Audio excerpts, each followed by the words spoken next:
Hi, everyone. Welcome back. Happy Friday. We're answering your questions. Do you have any questions?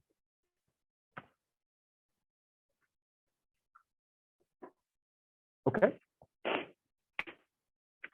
We had been talking about this DC motor example, and I think we'd gotten something like the following.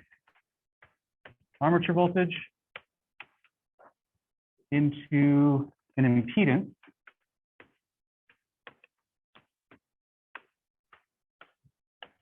after subtracting the back EMF, which was proportional to the motor speed.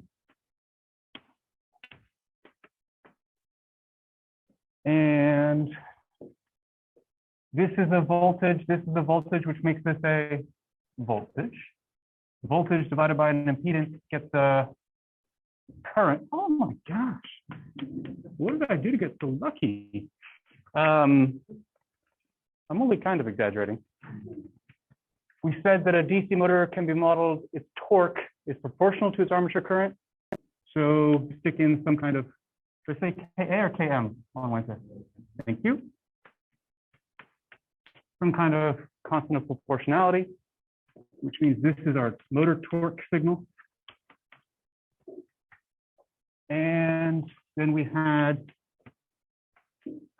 a first order system where this represents the inertia and this represents the friction. And the output of that transfer function is speed.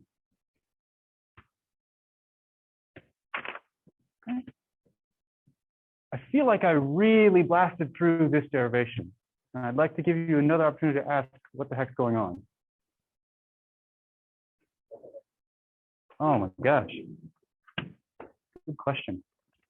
So we got here by doing a Newton's second law analysis on our schematic, right? I had the shaft and I had a torque going this way, I had a torque going that way. One of those torques was the motor torque. The other torque was the friction torque. And so this is like some of the torques or some of the forces equals inertia times acceleration. In our case, it's moment of inertia, angular moment of inertia, and angular acceleration. Okay. I'm going to replace this alpha straight away by omega m prime. It's just the time derivative of the speed. And I think I also said, you know what, I'd like to model friction as being proportional to the speed. That's a pretty typical kind of physics 1 model, that if things go faster, they generate more friction. In particular, well, okay, so that's what I said. I said this guy, let's replace it as some term that's proportional to the speed. This being some constant proportionality. Then I move this over to there. J omega m derivative. This minus turns into a plus. Omega m no derivative. And here I say, okay, now we've got a diffie-q. This is our output variable. This is our forcing function, if you like. So I can Laplace both sides.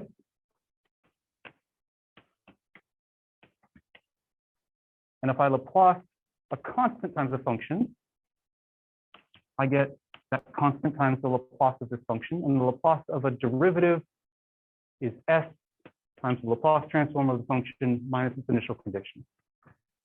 S capital omega of S minus little omega at 0 minus, if we're going to be proper. Laplace of this guy follows the same suit.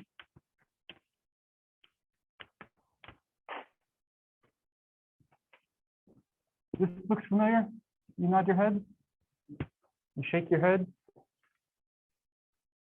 Okay. Will forever hold your peace until oxidized?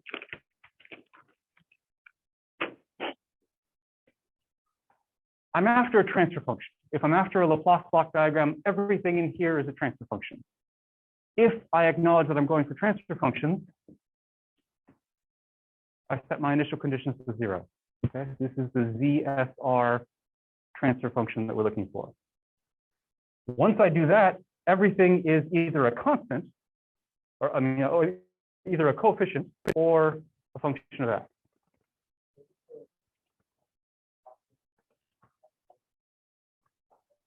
So I'm following the tradition that lowercase time functions become uppercase when they get Laplace transformed. So now I can write this equality as a fraction, omega m over tau m.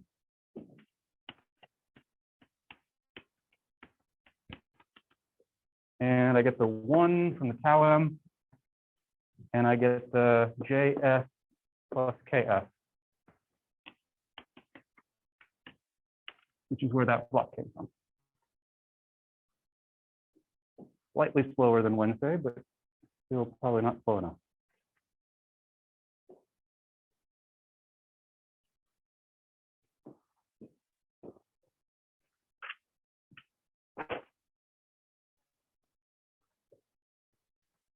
If I was not interested in the speed of the motor, right? So this signal is the motor's speed in Laplace. If I was instead interested in its position,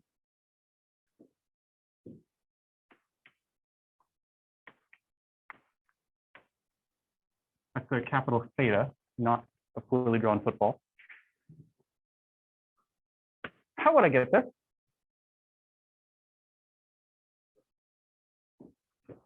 Close. Try flipping the coin again. If I want to go from speed to position, I think I need to integrate. All right, and what's the Laplace transform of an integral? Good. Differentiation multiplied by f. Integration divide by f. Awesome.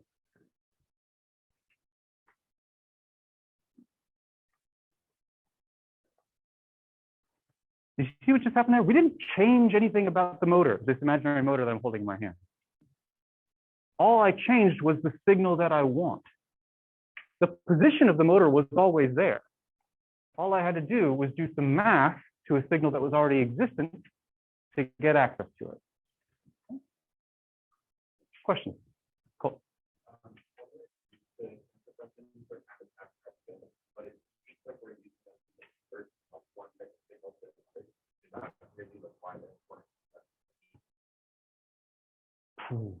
The answer to why transfer functions are important is the same as the answer to why differential equations are important, which is grander than unit conversion, I'm afraid.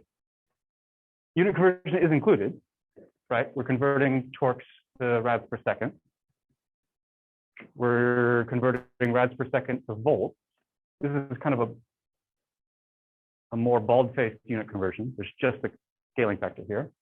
But in general, there's dynamics. When you see an S in these transfer functions, that means something dynamic with respect to time is happening. And likely some unit conversions are happening. They're still pretty darn abstract, by the way. Yeah. Anything else? All right. Let's forge ahead into step 5 of this modeling and design process, which was, if there are multiple blocks, let's condense them. So I think you really, at this point, know only one block diagram condensation technique, and that is if two blocks are cascaded, or maybe in series, if you like, how can I combine them? You have to speak up a little louder because of the math. Multiply, okay, and this comes from the associativity property of convolution. But if I've got these two blocks together, I can make them one block by multiplying this one times that one. What happens to that signal when I do the following?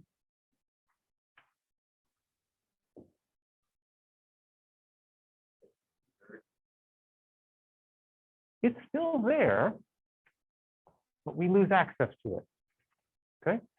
It becomes internal to this subsystem. You remember when you were collapsing resistors in equivalent circuits, You could do that, but you would lose access to their voltage and current. It's the same idea.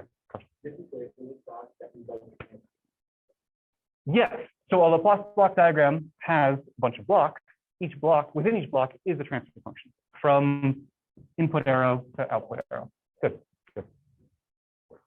I always seem to forget that. Everyone knows that, but that's not always true. We've got another cascade, so I want to multiply that as well.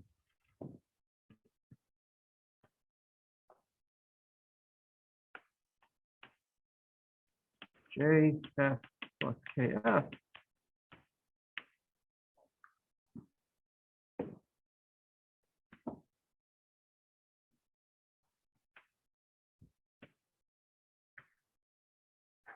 All right.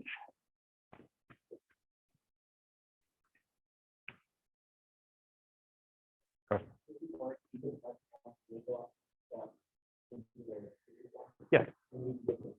Yes. Ooh, good question. If I put KM, I can put KM out here, but then you'd have to do a bit of work to think about what signal that creates. Yeah, so be a little careful there. But mathematically, and importantly, we could do it in the other direction, yeah? And that's to do with the commutativity of convolution. Okay. So, any other easy block diagram reductions?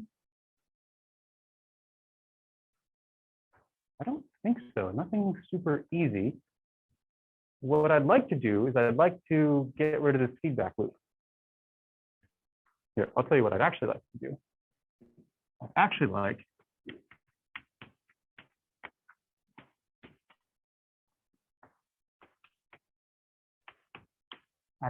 that. I would like one block between input and output. This is the goal.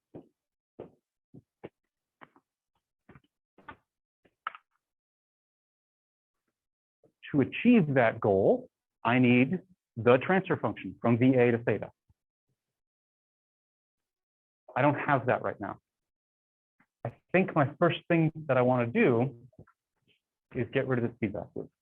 Get rid of, that is, condense it, abstract it away. So rather than write all this again and again and again, I want to do a simpler case and apply it here. So if I have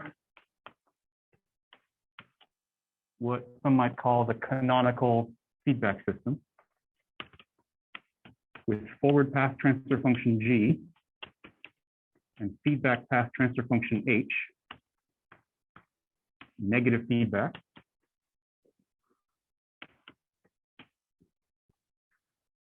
the following derivation will be fundamental to everything we do from here on out.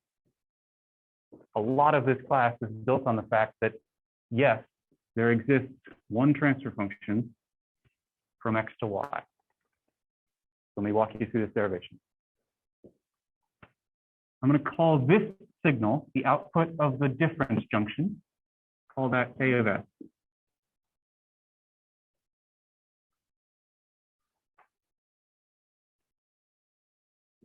Y of S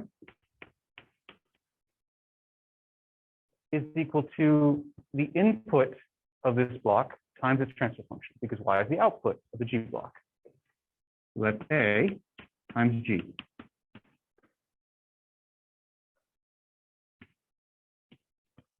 Everyone okay with this? If I divide through by A, I get output over input equals transfer function, which is how we learn transfer functions work. Okay. A is itself a difference between two signals. It's the difference between X and this, which is not currently labeled. So how would you describe this signal? Mathematically, perfectly. Right. Excellent. It's the output of Y into H. Y of S times H of S.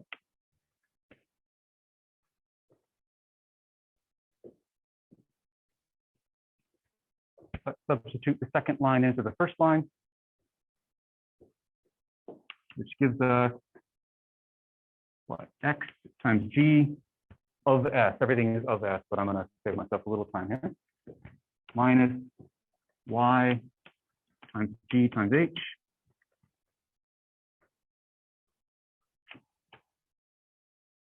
Isolate the Y's on one side, and I get Y times 1 plus GH equals X times G. The coup de grace is getting Y over X, which we're now prepared to do.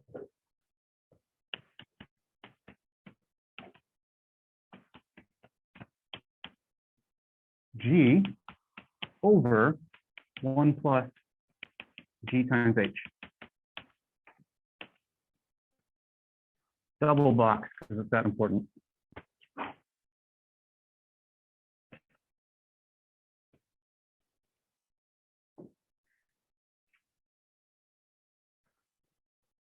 A is gone. This signal is gone. All that we have at the end is output over input. And I think what this means is that whenever you see a feedback loop like this, that can always be reduced to forward path over 1 plus forward times feedback. I'm going to say that approximately 80 times a quarter.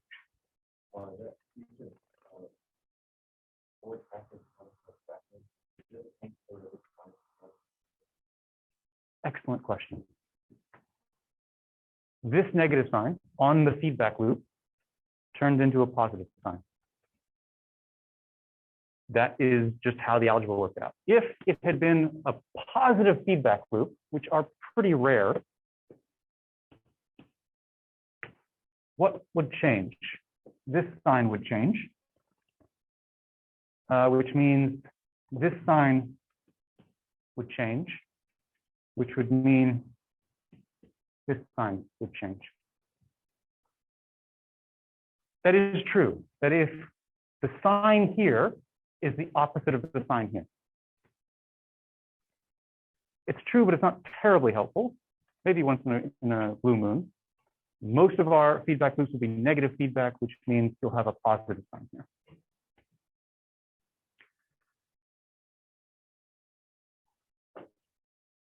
Anyone not comfortable with a plus minus symbol turning into a minus plus to represent inversion? If you're not comfortable with it, just leave it as a negative here and a positive there, move on with your life.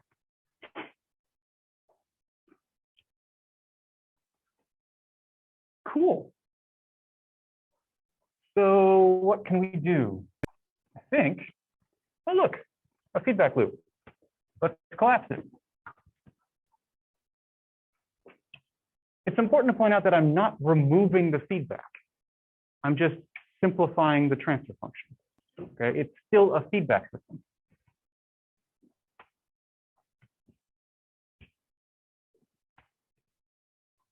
All right, so what do we get? We get VA. Do I include the summing junction? No, it's gone. Big old box. Do I include the integrator? I think I do. Let's do one thing at a time here. I'm just going to do the loop. Yeah. Good.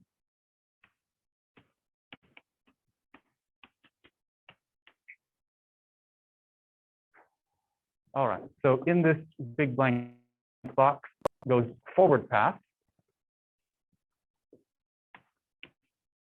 AM over R plus FL, SJ plus KF, divide by 1 plus, because it's negative feedback, 1 plus this same thing, KM over R plus FL times SJ plus KF times feedback, KB.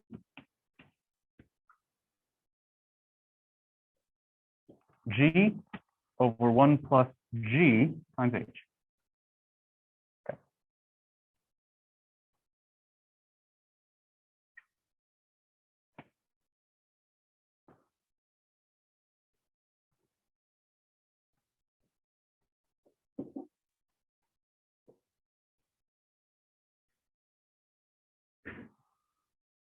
this gets awful messy, right? A lot of times you're going to end up with fractions within fractions, sometimes within fractions.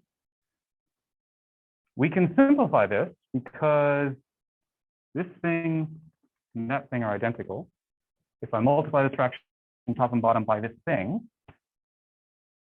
sorry, this denominator of the numerator, then I can erase it from up here.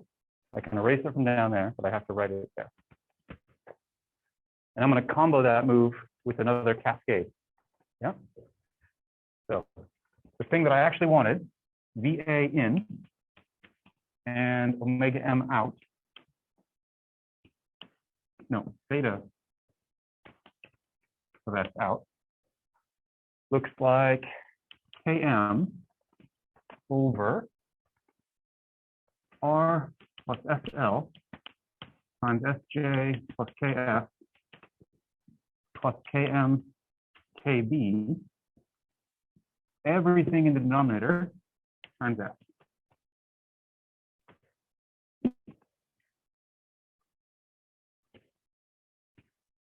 And there it is.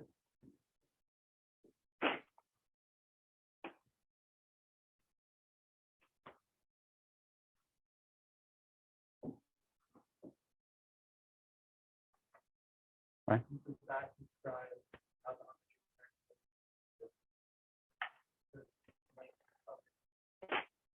Close.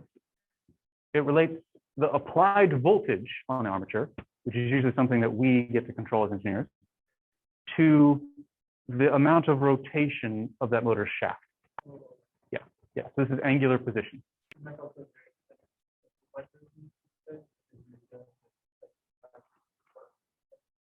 Yes. Yeah. Yeah. This is the simple version.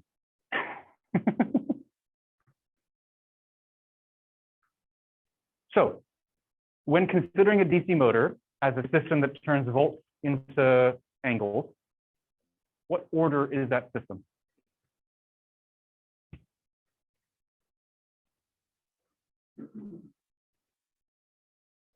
How many S's are there? Good. This S will multiply that S, which eventually multiplies that S. So it looks third order.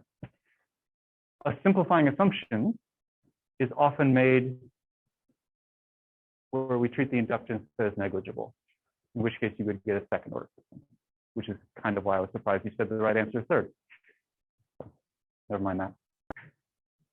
In your term project, I'm going to have you make this assumption. I'm going to give you a motor that has negligible inductance.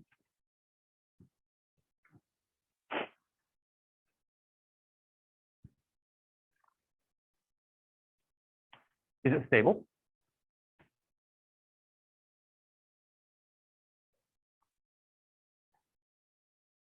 It's not obvious to me. Actually, okay, I take it back. It is obvious to me. But the fact that this has left half plane poles, I mean, if these things are all positive, then you're probably good to go. But this pole at the origin, that's problematic, yeah?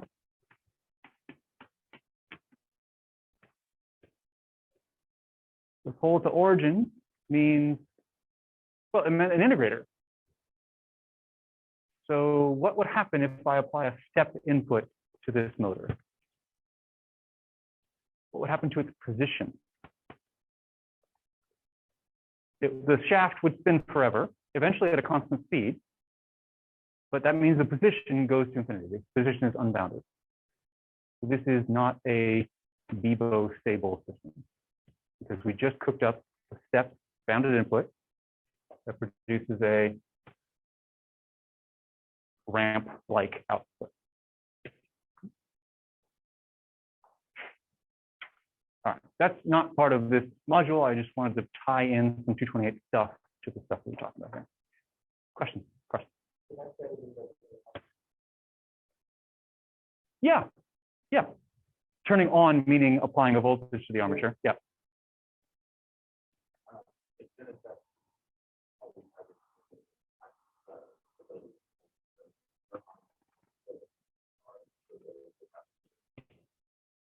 Sure. For internal stability, that is all initial conditions producing a decaying ZIR, we require all of the poles to be strictly in the left half plane.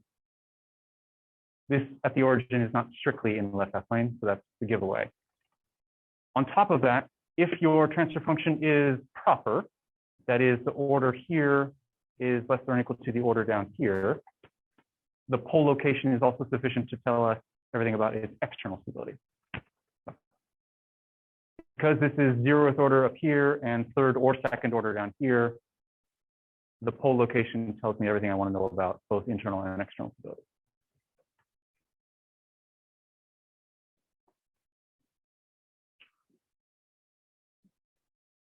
All right.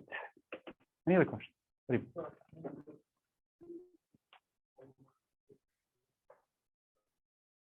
Sure.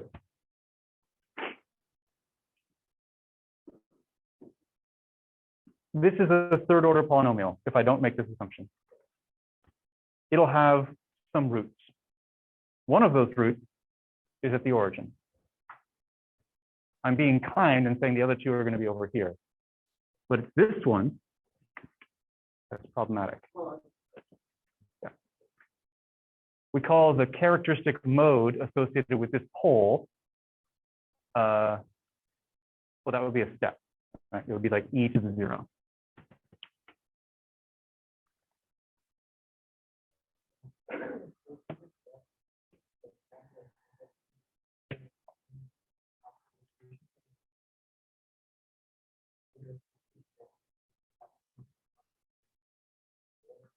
Exactly right. And bounded velocity.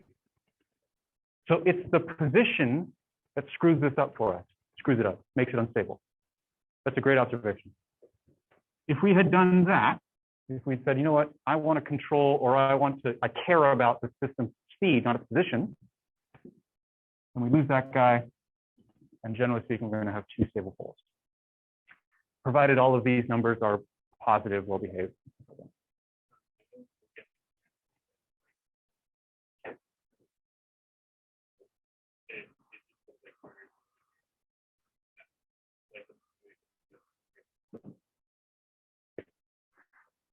Okay.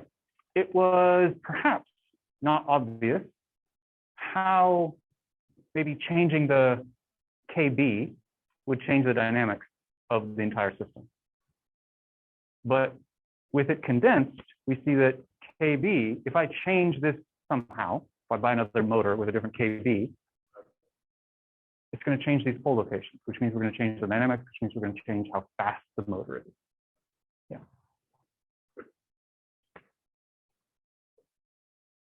I would like you, one of the outcomes of this course is being comfortable talking about the original block diagram in all its split apart glory, and then also condensing it down and getting what you can out of the condensed transfer function as well.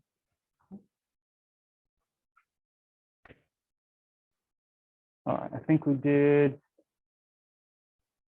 done this slide already. Yeah.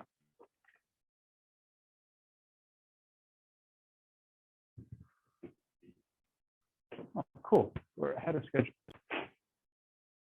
So your textbook has a whole smorgasbord of block diagram reduction techniques.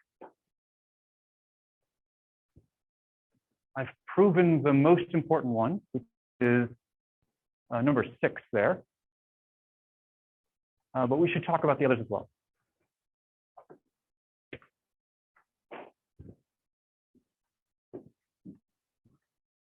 Number 1, I think we were all good with, or at least no one objected the first time I used it.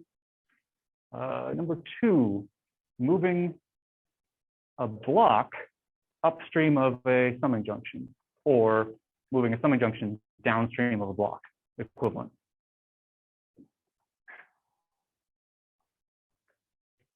Have you appreciated this table yet? It says that this is equivalent to that. X1 here and X3 here are the same signal.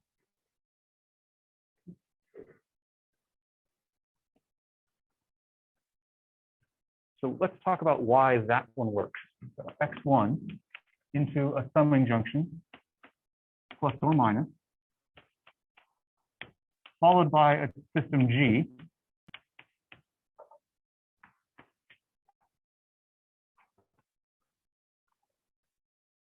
tell me, algebraically, how would you communicate this to someone? If you're on the phone, phones occasionally are used for verbal communication. I don't know if you knew that. How would you say what was going on here to the person on the other end of the line?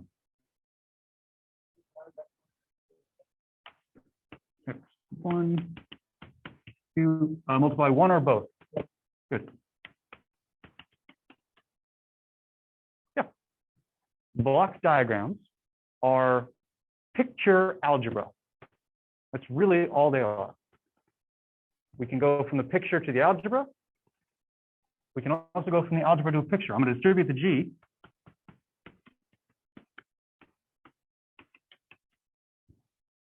This is a different picture. In fact, it's this picture. Yeah? Okay.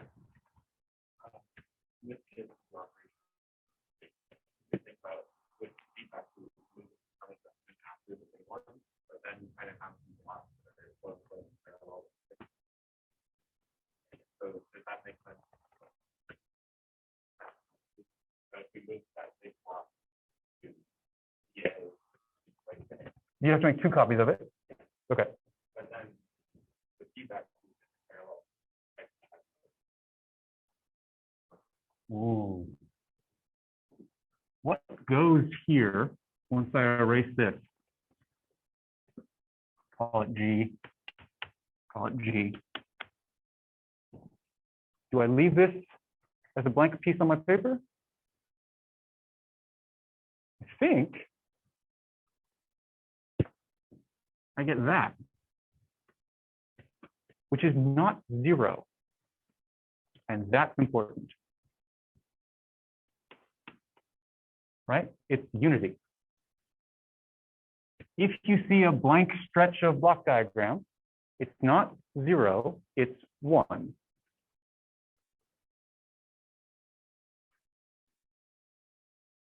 If I do this, the new loop becomes 1 over 1 plus G KB, but it's now cascaded with G. So I get what we got before. Good. If we have the diagram on the right, Uh-huh. the diagram on the left, we then place wherever we add a 100G in the X2 signal. You can do that. Yeah, you must do that. Good. The question was, let me see if I understand what you said.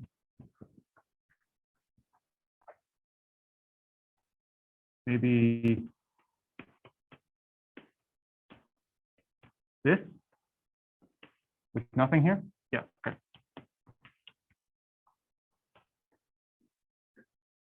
Good. If I want to move this downstream, I can do that.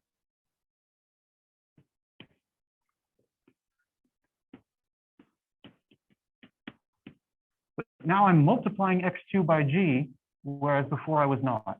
So I would have to undo that in this branch.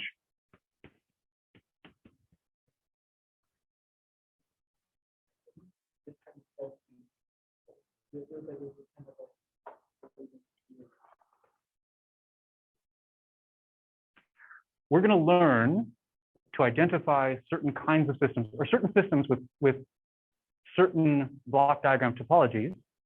We're going to be able to quickly say that system has 0 steady state error, or that system has, significant error, or something like that. And how I see it is visually inspecting the block diagram, or an equivalent representation of the block diagram can get me that shortcut. So if I can do these manipulations and get it into a form that I'm familiar with, I get shortcuts from there. Yeah. It's not just because I like drawing arrow boxes, which I do. How about the last one on this page?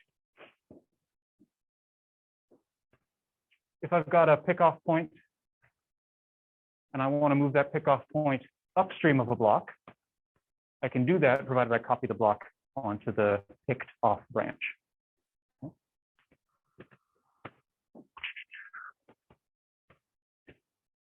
It probably bears mentioning here that these are not wires.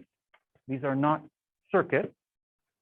I can pick off a signal and I don't have to do a KCL or anything on it. Yeah. Some people are uncomfortable with that. Like this is the same as this signal, whether I draw it or not. Okay? So don't apply your circuit stuff to block diagrams, please. Okay, and then rule number 4 is a lot like this one. You see, sometimes you have to invert transfer functions, and that's okay.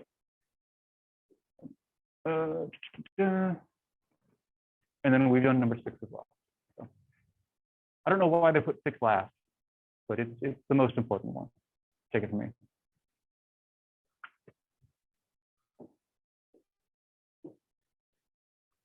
These slides are all on Canvas. You know that, yeah? Okay. I see a lot of lined paper out there. Okay.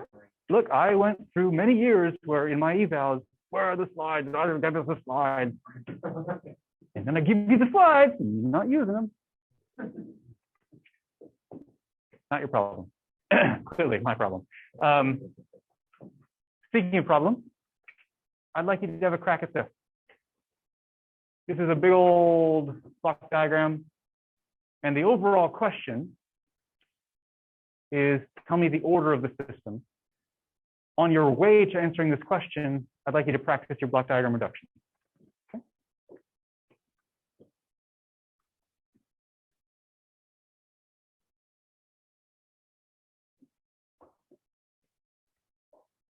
Bet you wish you printed it now.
This is labeled Q.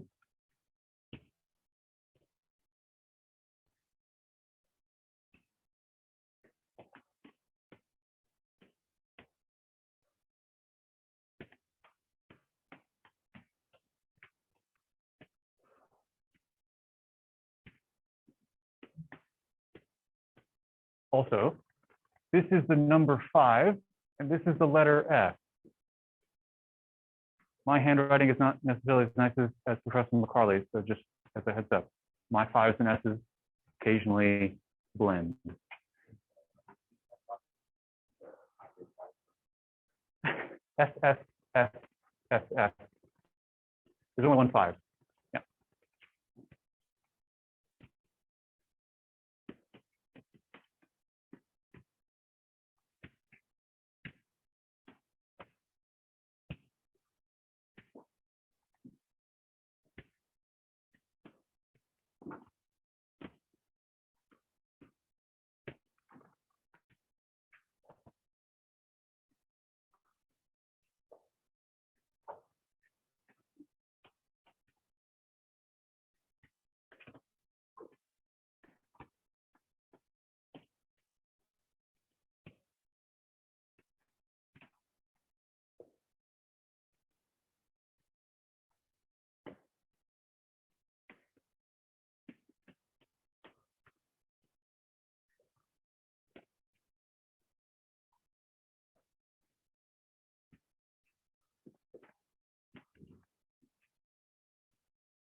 right?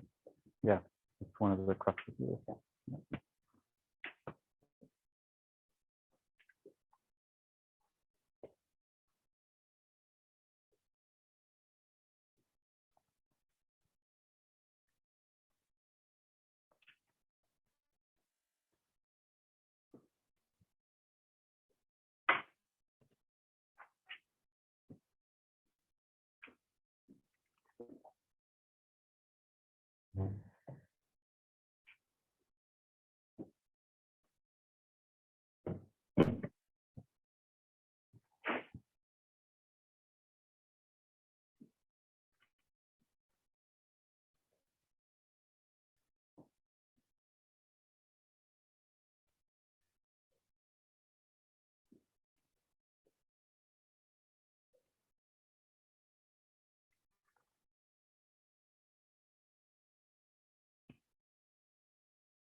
What are y'all doing with the triple sum? You haven't seen that before. Two sums, good. It's two pairwise sums. That's one way to think about it.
I think the other not quite obvious part of this problem is this double pickoff or nested pickoff. That's the same as that. Yeah.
We're running a little short on time, so I'm going to ask your forgiveness to interrupt you and show you how I might use MATLAB to answer the question that I gave you to do by hand, which I already feel a little bit bad about, but just a little bit. And it involves introducing you to the transfer function notation we talked about in lab, and I want to bring it home here. This block I'm calling G1 with a numerator of 20 and a denominator of s squared plus s. In MATLAB speak, I don't know why I'm going to point to the ceiling. In MATLAB speak, I can encode that s squared plus s plus 0 as 110. That's 1s squared, 1s, and no s to the 0. Okay. G2, S over S plus 2, that would be 1S on top, no constants, 1S on bottom, and then 2 constants. All right. So if we then call this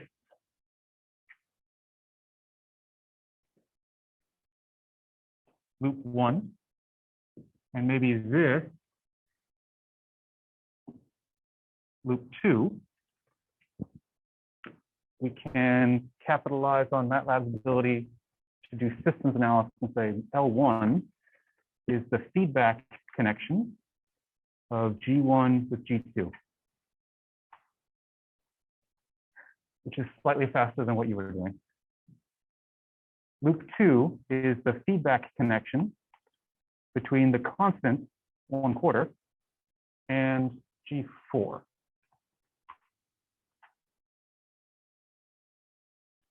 The overall transfer function is going to be 0.5 cascaded with the feedback connection of L1 times L2, because now the forward path of the outer loop is L1 and L2 with G3 in feedback, which suggests the answer is 5th order.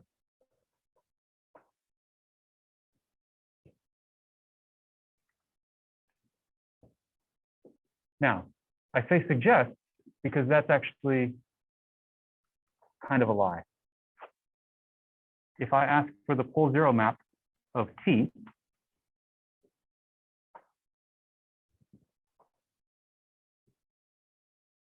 how many poles do you count?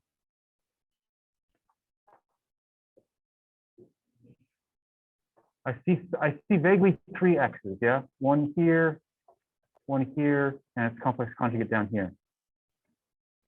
Now, there's some funny business going on here, and that's the crux of this example problem. And that is we have a whole bunch of pole zero cancellations. In fact, we have 2 poles and 2 zeros lying directly on top of each other at this location, at S equals -1.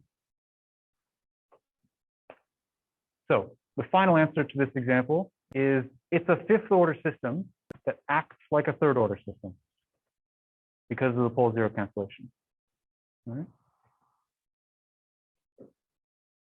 So that's your first trick question of the quarter. It won't be the last. Have a good weekend.